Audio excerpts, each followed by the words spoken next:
hal itu adalah terkait dengan beberapa kriteria angkutan umum yang nanti perlu kalian tahu juga ya nanti apa terkait dengan macam-macam angkutan umum yang ada sekarang gitu ya. Ada sekarang, mungkin kalau bisa nanti mungkin sampai ke bagaimana pengukuran kinerjanya. Ya, oke. Jadi diskusi malam hari ini saya record juga. Jadi nanti kalau teman-teman pengen mengulang gitu ya, pengen mengulang nanti eh, bisa diputar ulang nanti akan saya uploadkan ke LMS ya. Oke, ini saya kira sudah saya sampaikan ya menjadi background kita kenapa public transport itu penting, yaitu karena pertumbuhan kendaraan yang sangat tinggi, jadi perlu upaya untuk menekan demand ya. Ini saya kira selalu saya sampaikan bahwa hal public transport itu penting karena untuk salah satunya adalah mengurai kemacetan. Kemudian nextnya ya intinya adalah ketika existingnya macet, kemudian angkutan umumnya itu diperbaiki dengan baik, harapannya itu ada modal shifting. Modal shifting itu adalah perpindahan ya, perpindahan orang, pemindahan memakai kendaraan atau memakai moda, gitu ya, modal shifting. Nah, harapannya ketika modal shifting, pengguna kendaraan pribadi itu turun gitu ya, karena dia merasakan ketidaknyamanan dengan macet gitu. Sementara public transport itu kinerjanya dianggap bagus, sehingga harapannya itu kemacetan berkurang karena orang berpindah dari angkutan pribadi ke angkutan umum gitu. Intinya sebenarnya strategi angkutan umum itu diupayakan untuk modal shifting. Jadi kata kuncinya sebenarnya adalah modal shifting. Jadi diharapkan orang itu eh, berpindah dari penggunaan private vehicle transit, ke transit atau public transport. Ya inilah gambarnya saya kira ini. Kemarin juga sudah saya sampaikan ya gambarnya. Jadi kalau ada orang menggunakan kendaraan bersama-sama menggunakan private vehicle gitu, kalau dia mau shifting ke satu sharing passenger public transport, ya dia akan mengurangi kemacetan karena kendaraannya jadi satu, dia bergerak secara bersama-sama di dalam satu moda gitu ya. Intinya seperti itu. Nah, kemudian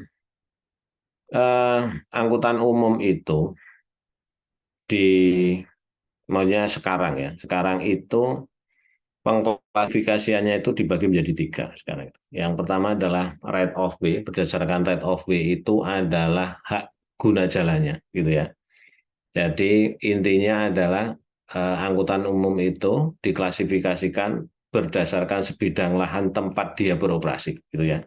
Ada beberapa level terkait dengan right of way itu nanti akan saya terangkan. Kemudian klasifikasi angkutan umum berdasarkan teknologinya.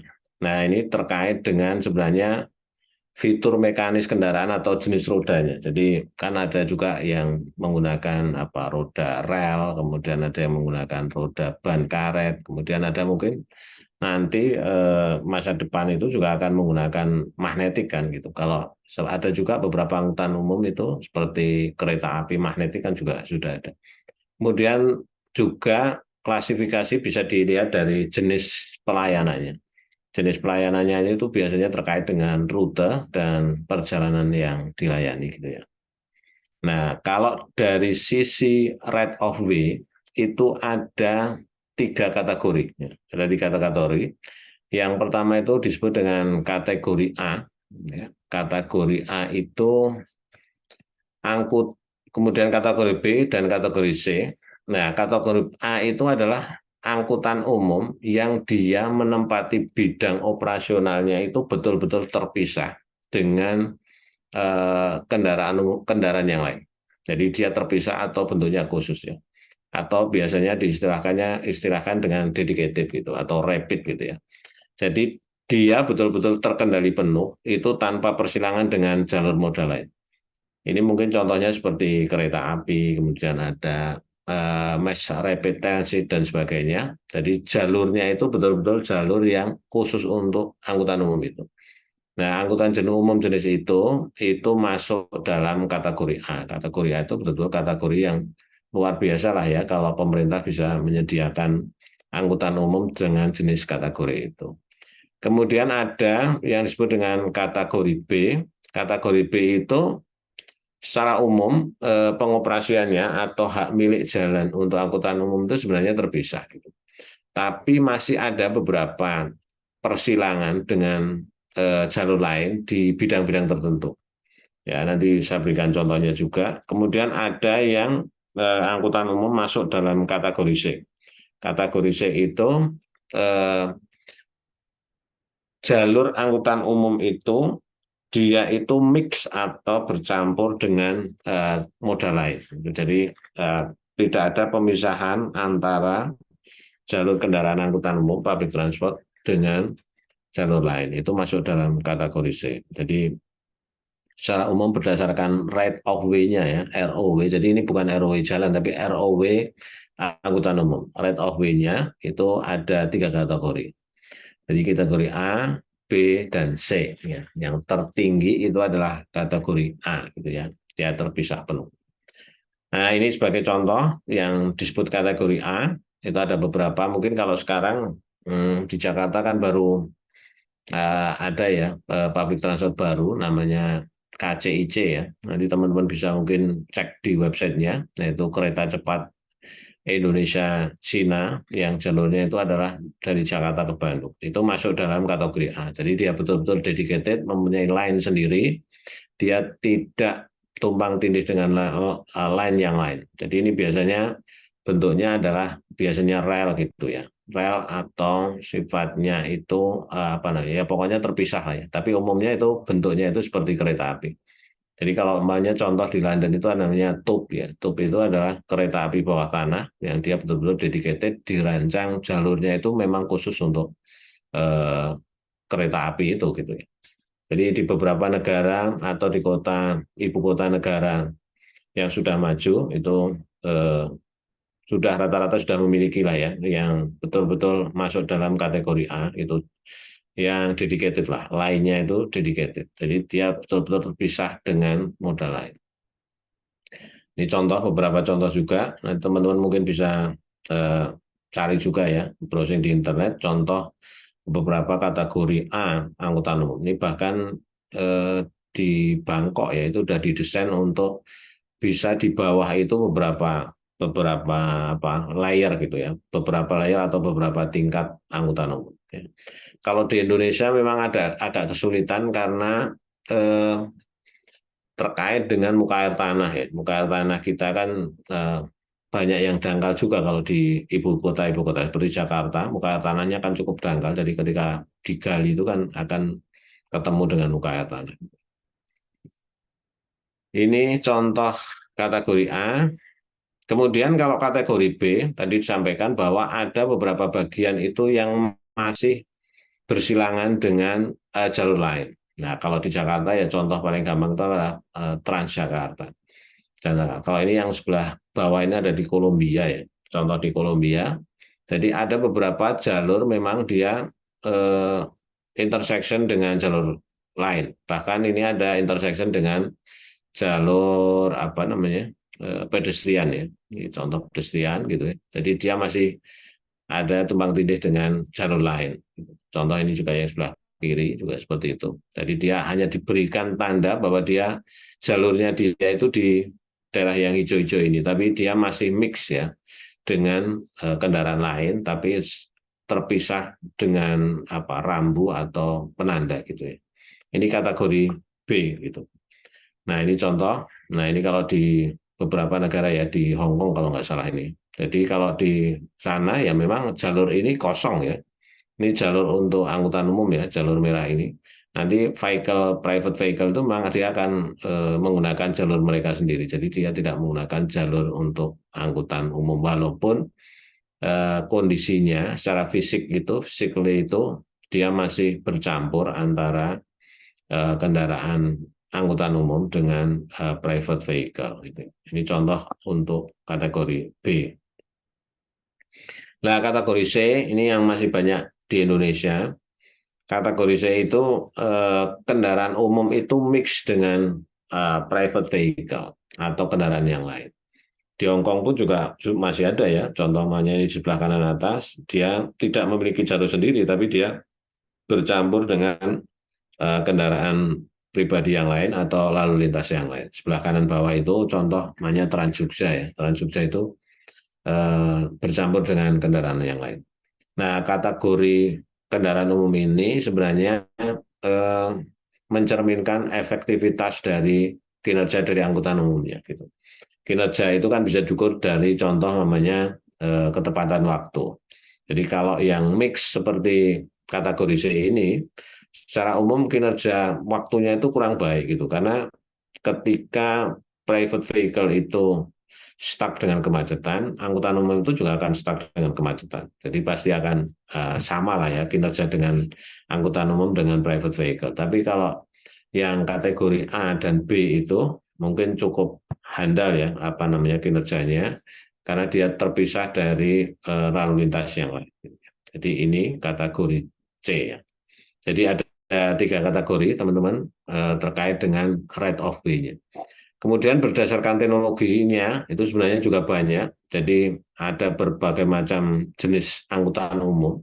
Itu terkait juga dengan jenis rodanya contohnya. Jenis roda kan ada yang dengan ban karet ya yang berjalan di aspal, ada yang rel dengan roda baja, bahkan sekarang sudah dirancang juga untuk kereta api cepat itu sebagian sudah menggunakan rel magnetik gitu ya. Nah, kemudian macam-macam juga terkait dengan metode pendorongnya. Metode pendorongnya itu seperti ya mesinnya itu ya, mesin jenis mesinnya, ada yang diesel, ada yang kalau sekarang kan lebih ke bus yang elektrik juga sudah ada ya. Jadi berdasarkan teknologinya. Nah, kalau ini memang sekarang perkembangannya lebih ke electric vehicle. Jadi bus kota itu juga di sebagian negara itu sudah yang menggunakan energi elektrik ya. Nah, ini contoh ada beberapa bus. Kemudian ada kereta, itu berdasarkan jenis rodanya ya, yang menggunakan roda karet, tumpuan jalan, ada roda besi, tumpuan rel, ada yang roda magnetik, tumpuan rel ya. Bahkan ini untuk kereta api cepat memang sudah didesain menggunakan roda magnetik. Jadi dia halus gitu ya, karena dia tidak ada singgungan antara tumpuan dengan rodanya. Jadi ini berdasarkan jenisnya. Dan sekarang teknologinya ini menurut saya sudah sangat berkembang lah ya teknologi untuk membangun angkutan umumnya. Ini juga ada penuntunnya itu kalau ini kan seperti tram gitu ya. Kalau tram menggunakan listrik kan ya, menggunakan listrik, kemudian dia punya jalur lain kayak rel kereta, tapi dia penggeraknya adalah penggerak listrik. Jadi di atasnya itu nanti ada koneksi listriknya, kemudian ada kereta gantung juga masuk dalam kategori yang teknologinya berbeda gitu ya. Ini beberapa negara ada yang punya tram, kalau di kita kemarin juga pernah saya cerita ya, di Surabaya itu di tahun 1800-an ketika dijajah Belanda itu sebenarnya sudah ada jalur tram ya, tapi sekarang sudah hilang karena pemerintah kita lebih mengutamakan memfasilitasi kendaraan pribadi dengan jaringan jalan. Ini juga macam-macam, kalau dulu ada mesin uap saya kira udah nggak ada ya. Ada yang mesin itu juga ada yang diesel, ada yang listrik. Jadi kereta api itu juga ada yang diesel, ada yang listrik ya, berdasarkan pendorongnya dari teknologi yang digunakan. Kemudian berdasarkan jenis layanannya, angkutan umum itu berdasarkan jaraknya itu ada yang kalau berdasarkan jarak itu ada, kalau teman-teman juga pernah mendengar istilah antar kota antar provinsi gitu ya. Kemudian ada antar kota antar AKAP, AKDP antar kota dalam provinsi gitu ya. Kemudian ada Angkudes gitu, ada angkutan kota gitu. Nah, itu berdasarkan jaraknya sebenarnya. Jadi jenis pelayanannya berdasarkan jarak ya. Ada angkutan kota, angkutan pedesaan. Kemudian kalau angkutan kota kan ya dia berada di dalam kota. Kemudian kalau di Indonesia ada yang disebut dengan angkutan kota antar provinsi gitu. Jadi dia layanannya ya antar provinsi, antar kota. Kemudian ada yang angkutan kota dalam provinsi gitu ya. Dalam provinsi artinya antar kota yang di provinsi yang sama kan. Nah ini beberapa contoh angkutan dalam kota jarak pendek. Ya. Ini di beberapa double decker gini ya, namanya ini juga sudah banyak juga di Indonesia ya. Nah, ini ada yang bertingkat, kemudian ada yang dua badan bus gitu juga ada. Ini di Transjakarta juga sudah ada sih seperti ini. Nah ini contoh antar kota dalam kota tapi rute-rute pendek tapi yang kapasitasnya cukup besar dan ini biasanya untuk berada di kota-kota yang kota-kota besar dengan jaringan jalan yang memiliki kapasitas yang cukup atau memiliki lebar yang cukup sehingga dia bisa beroperasi dengan leluasa. Tapi kalau seperti Jogja, saya pikir Jogja tidak akan bisa lah menggunakan angkutan-angkutan jenis ini. Kemudian ini kira-kira rangkumannya, ya. Jadi angkutan umum itu secara karakteristik itu bisa diklasifikasikan berdasarkan beberapa kategori, ya, teman-teman. Itu tergantung dari faktor penentunya. Jadi kalau faktor penentunya adalah pemisahan dari arus lalu lintas lain, itu ada 3 kategori utama. Yang pertama adalah A, B, dan C. Ya, yang kategori yang paling tinggi itu adalah yang A, kemudian B, dan C. Nah ini karakteristik dasarnya adalah soal hak jalannya. Jadi tadi saya sampaikan kalau yang A itu adalah dia memiliki hak jalan penuh itu atau dedicated. Jadi dia tidak bersinggungan dengan lalu lintas yang lain gitu. Kalau kategori B itu masih ada beberapa titik yang dia bersinggungan dengan lalu lintas yang lain. Sementara kalau kategori C itu adalah angkutan umum yang dia mix dengan traffic yang lain gitu ya. Kemudian berdasarkan penentu yang lain itu terkait dengan tumpuan, gandengan, mesin, motor, teknologinya itu macam-macam juga. Ada yang berdasarkan rodanya, kemudian ada berdasarkan pengemudinya, ya kemudinya, kemudian ada beberapa hal lain khusus gitu. Itu berdasarkan teknologinya. Kemudian terkait dengan jenis pelayanannya, ada yang jarak dekat, jarak biasa, atau regional ya. Kalau teman-teman kenal ya itu ada yang kalau di Indonesia ada yang AKAP, AKDP, angkot, angkudes gitu ya. Itu yang klasifikasi berdasarkan jenis layanannya. Bahkan ada juga layanan khusus. Khusus itu contohnya namanya bus sekolah, kemudian bus pekerja, komuter untuk pabrik dan sebagainya. Itu juga sebenarnya itu masuk dalam kategori angkutan umum dengan jenis layanan khusus. Ini kira-kira kalau dirangkumkan seperti itu ya. Kemudian kalau kita melihat operasionalnya gitu ya. Operasionalnya karakteristik angkutan umum itu bisa dilihat dari 4 karakteristik utama. Yang pertama adalah soal kinerja sistemnya. Nah, kinerja sistem ini biasanya digunakan ukuran untuk melihat seberapa baik angkutan umum itu melayani customer-nya atau melayani user-nya. Yang ada beberapa indikator kinerja ya. Contohnya yang pertama adalah soal frekuensi. Frekuensi itu adalah jumlah angkutan umum yang beroperasi dalam satu jalur per satuan waktu. Jadi contohnya frekuensinya 5 per jam. Jadi dia yang melintas di satu titik halte jumlahnya 5 kendaraan per jam. Itu namanya frekuensi. Jadi jumlah angkutan umum yang melayani pada lintasan tertentu per satuan waktu. Jadi kalau satuan waktu ya jam contohnya, menit dan sebagainya gitu ya. Nah, itu menunjukkan frekuensi semakin tinggi itu untuk user semakin baik gitu ya. Tapi untuk operator itu juga perlu diperhitungkan karena biaya operasinya akan jadi tinggi. Kemudian ada lagi kinerja sistem, pengukuran kinerja sistem itu dengan menggunakan kecepatan operasi. Kecepatan operasi itu adalah kecepatan kendaraan ketika beroperasi. Biasanya satuannya dalam kilometer per jam, kan gitu ya. Jadi macam-macam ya, tergantung dari kondisi lalu lintasnya juga. Tapi rata-rata itu kecepatan operasi yang dianggap baik itu adalah di sekitar 40 km per jam gitu ya. Untuk angkutan yang jarak sedang dan jarak dekat. Kemudian ada juga kinerja yang diukur berdasarkan keandalan. Keandalan itu adalah reliability. Keandalan itu gampangnya adalah ketepatan datangnya kendaraan angkutan umum berdasarkan jadwal yang sudah ditentukan. Itu namanya keandalan. Contoh nih, di time schedule-nya itu katakanlah angkutan umum dijadwalkan datang jam 1 siang.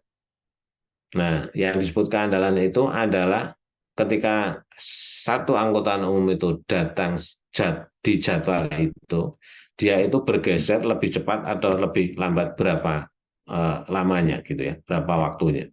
Semakin dia mendekati schedule yang ditentukan, berarti keandalannya semakin baik. Gitu ya. Jadi sebenarnya gampang kalau dirasakan user itu adalah soal keterlambatan waktunya. Gitu ya. Keterlambatan waktunya itu berapa menit sih? Nah, itu yang disebut dengan keandalan. Dan itu sangat tergantung dari juga klasifikasi berdasarkan rate of way-nya dan berdasarkan jenis teknologinya juga.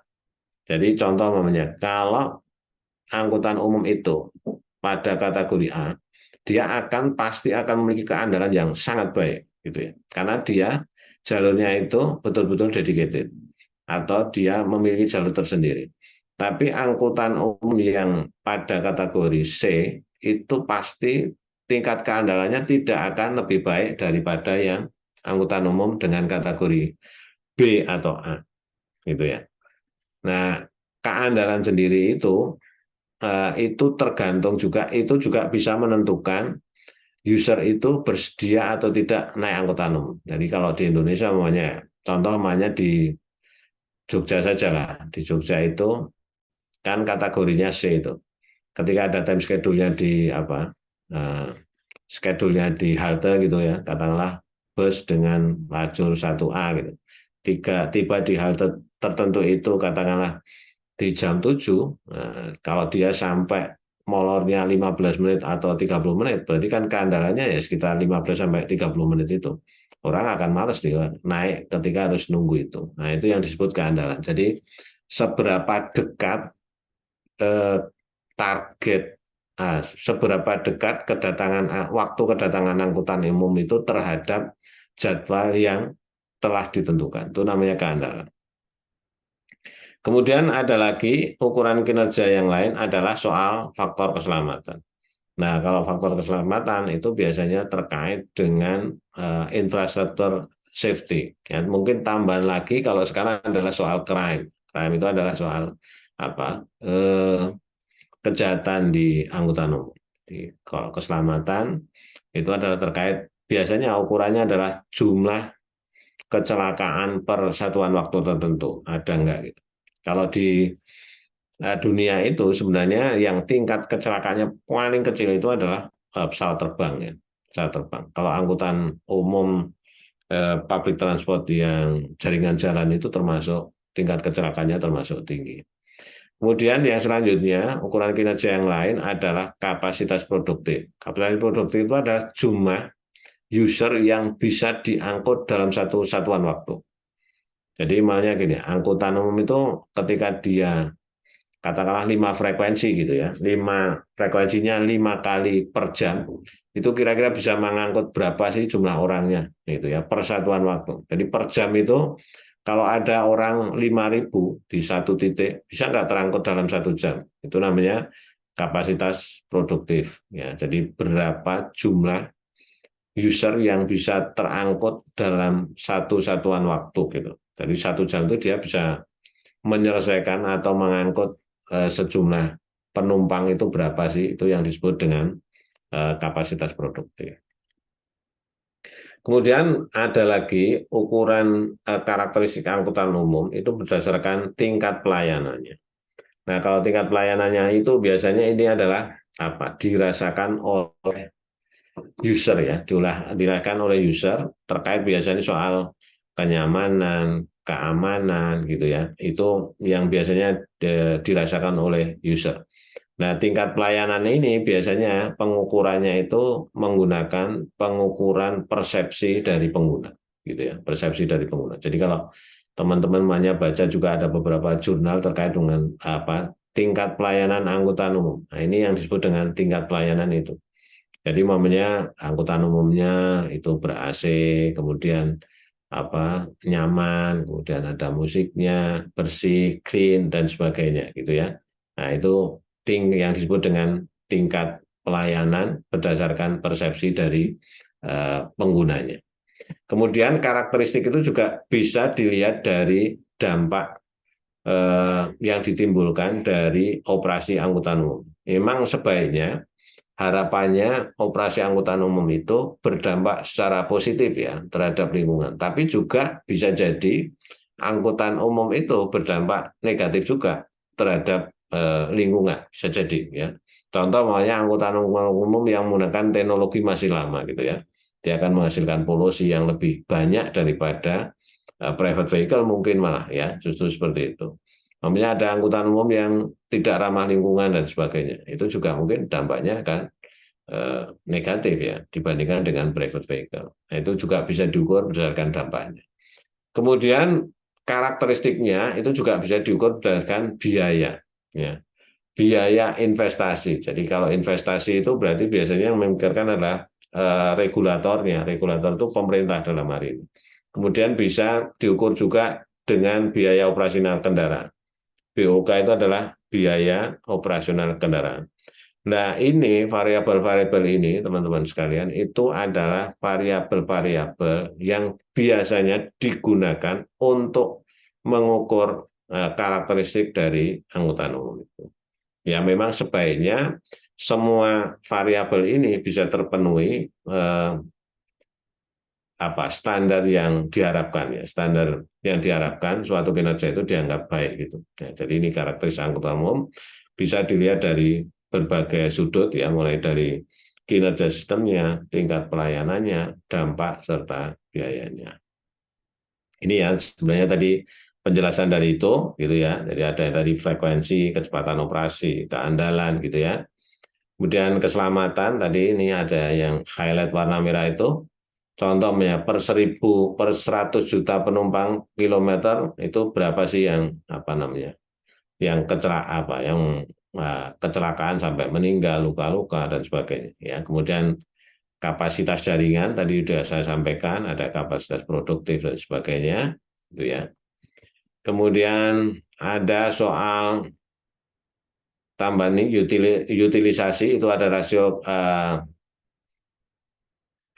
ruang yang diperlukan gitu atau ruang yang bisa disediakan gitu. Jadi kemarin kan salah satu kenyamanan ukuran kenyamanan itu adalah eh, namanya adalah okupansi kan. Okupansi. Jadi ketika okupansi itu dapat kira-kira satu penumpang itu dapat ruang berapa sih biar nyaman kan gitu ya. Enggak mepet-mepet gitu ya, enggak berdempetan.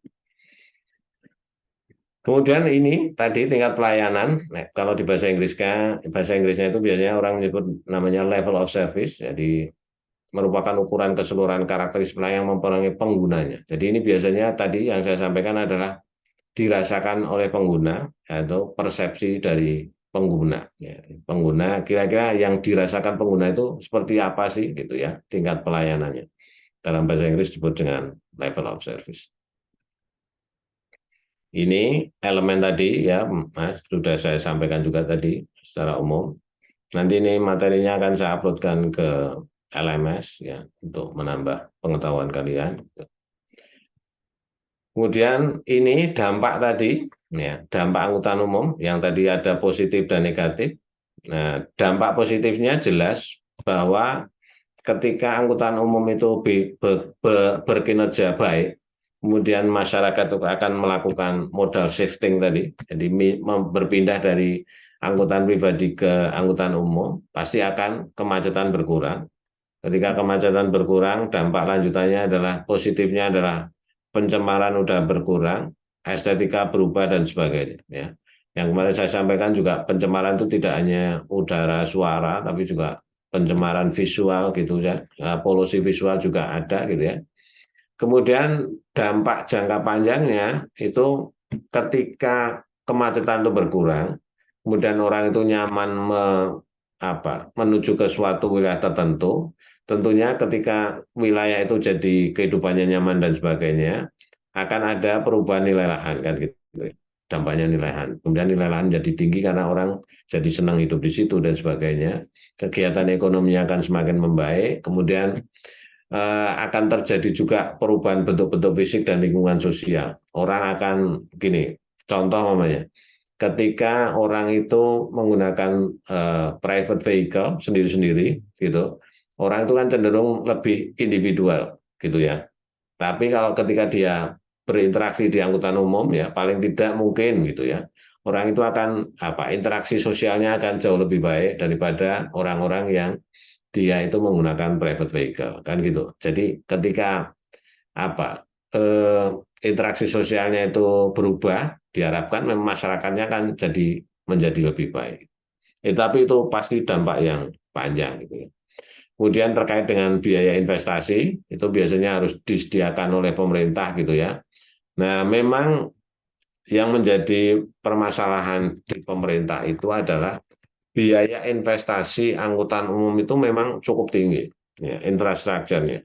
Mulai dari prasarananya itu kan ada contoh nanti kita juga akan membahas soal umumnya prasarana terminal gitu, ya. Terminalnya itu kan juga harus dibangun. Kalau kereta api ya berarti stasiun kereta apinya. Jadi itu bukan biaya yang sedikit.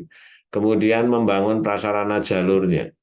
Ya, bayangkan aja nanti teman-teman bisa cek lah ya berapa biaya untuk membangun KCIC, kereta cepat Indonesia-Cina. Nah, Indonesia sendiri nggak sanggup ya membiayai, jadi harus melibatkan investor untuk membiayai itu, kan biayanya cukup tinggi. Kemudian fasilitas-fasilitas yang lain, namanya kalau bus kota itu ya ada halte, ada rambu, ada penerangan dan sebagainya macam-macam lah ya. Itu biaya investasinya cukup tinggi.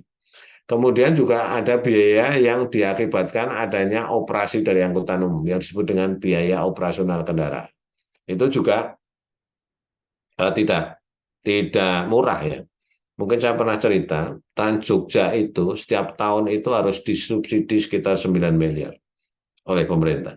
Jadi Trans Jogja itu belum belum untung tuh. Trans Jogja itu betul-betul masih disubsidi. Jadi kalau kalian bayar Trans Jogja 3,5 atau 3,7 gitu, 3.700 gitu, itu setiap tahun itu pemerintah DIY itu masih mensubsidi sekitar 9 miliar. Jadi ya cukup biaya cukup tinggi ya, cukup tinggi untuk operasional angkutan umum itu. Nah ini saya sampaikan juga beberapa contoh pengembangan angkutan umum di negara-negara yang lain. Ini lingkungannya sebentar. Nah ini contoh kayak di Kolombia ya, beberapa seperti ini. Di Indonesia saya belum pernah lihat sih ya yang seperti ini. Nah, tadi juga saya sampaikan, juga ada beberapa apa. Ini biasanya ada fasilitas sebelah kiri itu, fasilitas penyandang cacat gitu juga harus disediakan sebenarnya. Jadi soal inklusivitas gitu ya, soal inklusivitas. Jadi agar angkutan umum itu memang merupakan alternatif moda tidak hanya bagi orang yang normal, tapi juga orang yang kurang beruntung gitu ya. Salah satunya adalah penyandang cacat ini juga harus disediakan. Saya sendiri belum pernah melihat tuh kalau di kita yang memang halte-haltenya sudah ada ya, track untuk disable gitu ya. Tapi menurut saya masih belum terlalu baik. Nah ini yang tadi gambarnya juga ada di depan. Contoh nih. Kemudian untuk pelayanannya gitu, tapi sekarang sudah semakin baik lah. Ya. Contoh di Kuala Lumpur itu ya, ini ada apa namanya monorail Malaysia, gitu ya. Kira-kira bentuknya seperti ini.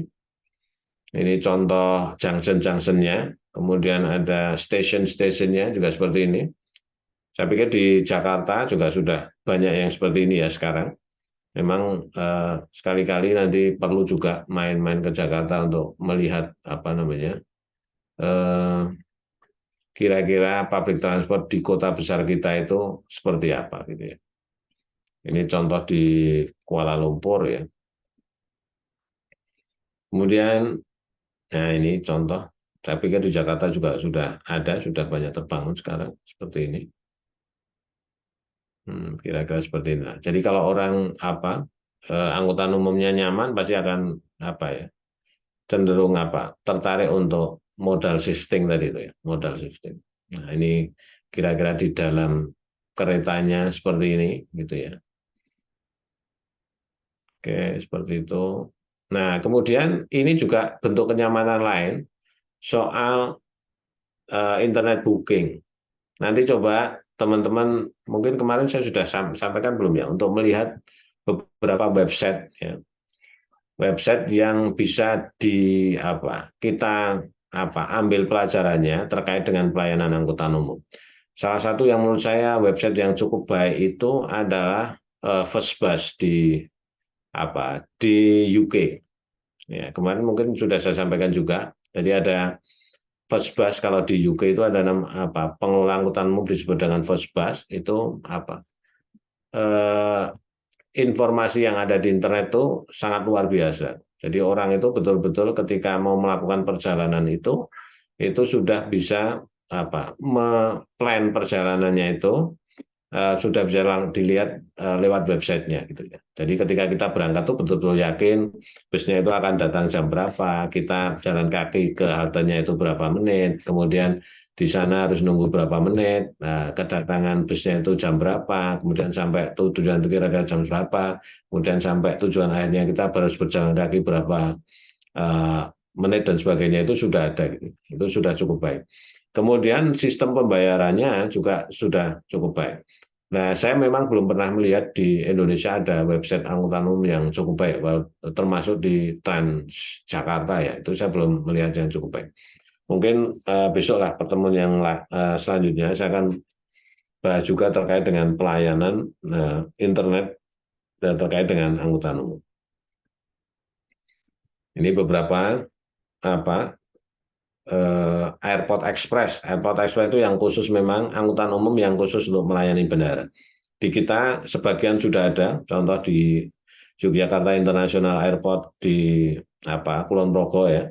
Kalau teman-teman pengen sekali-kali mencoba menggunakan kereta api bandara cuma 20.000 ya dari stasiun Tugu ke Bandara YI itu hanya 20.000 dan dia hanya 40 menit daripada naik angkutan pribadi itu mungkin dari stasiun Tugu ke YIA itu mungkin bisa 1 jam 1 jam setengah. Tapi kalau menggunakan angkutan kereta bandara ini YIA itu 45 menit ya. Dan cuma 20.000 ya. Ini beberapa di negara lain juga sudah ada ya. Ada Hong Kong, ada Heathrow dan sebagainya. Jadi itu mungkin teman-teman sekalian yang perlu saya sampaikan terkait dengan beberapa klasifikasi angkutan umum yang perlu kalian tahu gitu untuk menambah referensi pengetahuan terkait dengan pentingnya angkutan umum dan bagaimana angkutan umum itu memang harus disediakan sebagai salah satu servis dari pemerintah untuk memberikan alternatif moda bagi masyarakat gitu ya. Oke, itu yang mungkin bisa saya sampaikan. Ada yang mau mendiskusikan sesuatu?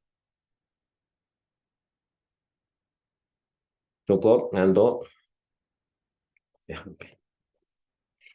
Ya, oke. Untuk akhir, sebelum kita berpisah, mohon untuk bisa dihidupkan kameranya, untuk bisa saya record teman-teman yang sudah bersedia hadir pada malam hari ini. Oke, berikan senyum terbaiknya sebelum tidur. Mbak Nadia, Dia Ayu, Nadia, Zulfa, Kiki, Helpi, Widya. Mana ini nggak kelihatan wajah. Oke ya, saya ambil gambarnya. Berikan senyum yang terbaik. 1, 2, 3. Oke, terima kasih atas kehadirannya, teman-teman sekalian. Semoga yang saya sampaikan bermanfaat. Dan mohon maaf, ini tadi harus dipindah ke jam 7. Semoga di minggu depan sesuai jadwal yang sudah ditentukan. Oke, sekali lagi terima kasih. Assalamualaikum warahmatullahi wabarakatuh. Waalaikumsalam warahmatullahi wabarakatuh.